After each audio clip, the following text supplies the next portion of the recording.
Good day everyone, my name is Mary Rose Tagoy. So for today's video, I will going to discuss to you the three legal laws, which is the 1987 Philippine Constitution, Article 14, Section 1 and 2. The second one is the Republic Act 10533, Enhanced Basic Education Act, including ALS and learners with special needs. And the last one is the Republic Act 8371, the Indigenous People's Right Act. But before that, let me tell you the different objectives. The first one is define the definition and understand the different functions of legal policies. Second one is apply their understanding on the different legal policies. And the third one is appreciate the importance of the different legal policies. So now, before we define the 1987 Philippine Constitution Article 14 Section 1 and 2, let's define first what is 1987 Philippine Constitution. The 1987 Philippine Constitution, or the Constitution of the Republic of the Philippines, is also called as Freedom Constitution and was created by President Corazon Aquino on April 1986. So it consists of 18 articles composed of Article 1, National Territory, Article 2, Declaration of Principles, Article 3, Bill of Rights, Article 4, Citizenship, Article 5, Suffrage, Article 6, Legislative Department, Article 7, Executive Department, Article 8, Judicial Department, Article 9, Constitutional Commissions, Article 10, Local Government, Article 11, Accountability of Public Officers, and so on and so forth.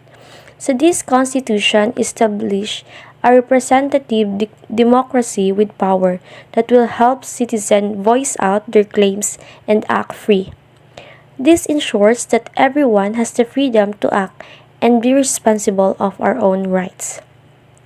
Through guaranteeing manner of civil rights and freedoms, it can create an equal opportunities, political, cultural, and social economic for all. So now let's define what is 1987 Philippine Constitution Article 14.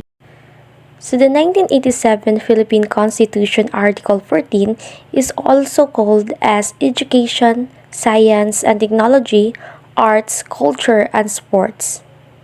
It has 19 sections, but since our topic is focused on Section 1 and 2, so let's find out what is Section 1 and 2. Section 1. So in this Section 1, the state will protect and promote the right of all citizens to a quality education at all levels.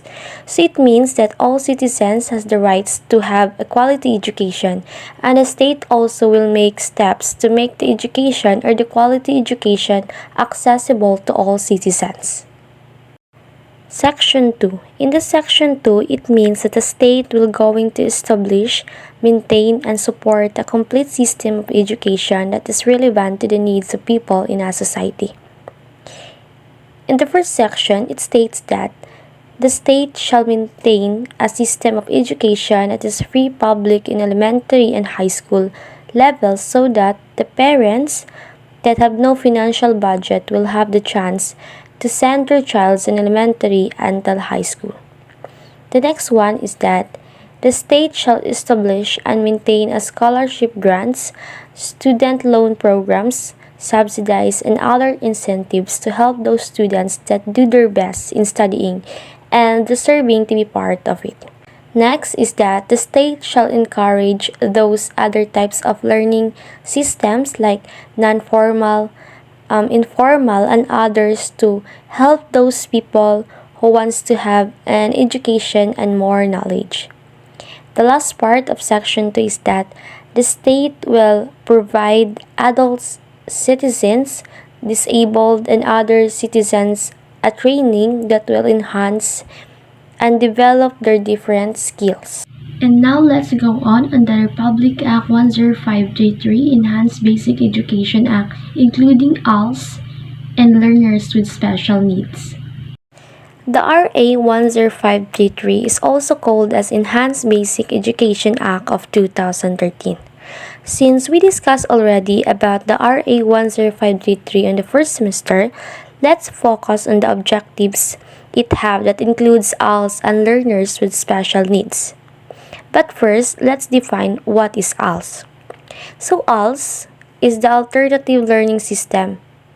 It is a parallel system in the Philippines that provides a practical option for those that has no or cannot access formal education. So that is the definition of ALS. So now let's go on the objectives of this law. The first objective is that it provides an opportunity to receive quality education. So this law ensures that all citizens receive an opportunity of quality education. Next is that it broadens the goals of high school for college preparation.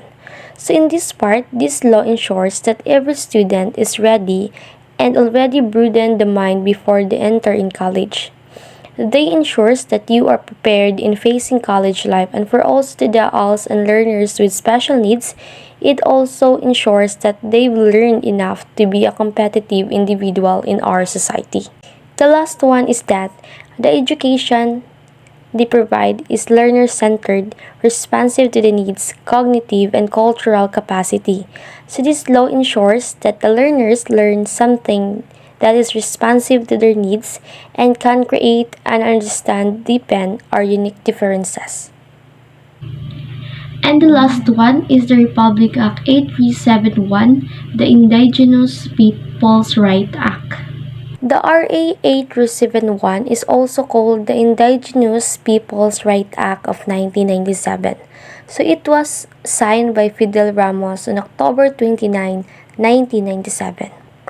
So the Republic Act 8371 or the Indigenous Peoples' Right Act of 1997 is an act that recognizes, protect, and promote the right of indigenous people.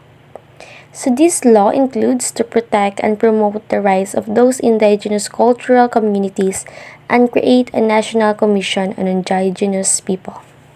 So those are the three legal laws that protect and promote the right of every citizen to be free and live and equal. And that ends our discussion for today. Thank you.